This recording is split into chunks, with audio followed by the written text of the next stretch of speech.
আর আওয়ামী লীগ নিষিদ্ধ হয়েছে বিকজ আওয়ামী লীগের কার্যক্রম নিষিদ্ধ হয়েছে বিকজ তারা যেই ধরনের হিউম্যান রাইটস অ্যাবিউজ করেছে, তারা জনগণের ভোটাধিকার কেড়ে নিয়েছে, দেশের সমস্ত দেশকে তারা নিয়েছে হচ্ছে একটা ডাকাতির একটা জায়গা হিসাবে, যে যত পারো ডাকাতি করা যায় সেটা হিসাবে নিয়ে তারা তো পুরো বাংলাদেশের মানুষের সমস্ত অধিকার তারা খর্ব করেছিল। তো সেটার আলোকে বাংলাদেশে যারা জুলাই অভ্যুত্থানে ছিলেন সমস্ত পার্টির সাপোর্ট ছিল এই আমাদের যে ডিসিশনের পিছনে। আর আপনি বলছেন যে কনসালটেশন, সবার সাথে কনসালটেশন হয়েছে, তো এটা তো আমাদের বলা লাগবে না, আমরা সবার সাথে কথা বলেছি।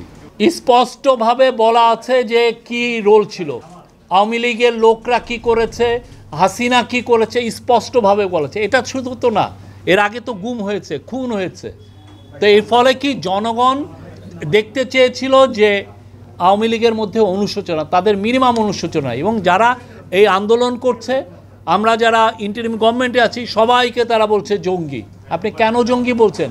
যাতে আপনি আমাকে আবার ক্রস ফায়ারে দিতে পারেন। আপনার এটা তো আপনার ইচ্ছা, ঠিক না? আপনি একজনকে জঙ্গি বলার মানে কি? এবং কী সব অনলাইনে কী ধরনের ভয়াবহ মিথ্যার কথা তারা বলে। তো বাংলাদেশের মানুষ তো এগুলো মানবে না।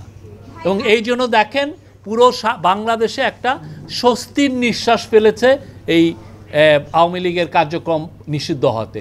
কোথাও কোনো আপনি দেখেছেন? পুরো বাংলাদেশের মানুষ স্বস্তির নিঃশ্বাস ফেলেছে। বান্ডেল থাকলে প্রতি সেনমানিতে টাকা বাঁচবে। বিকাশ সেনমানি বান্ডেল কিনে জিতুন প্রতি লেনদেনে।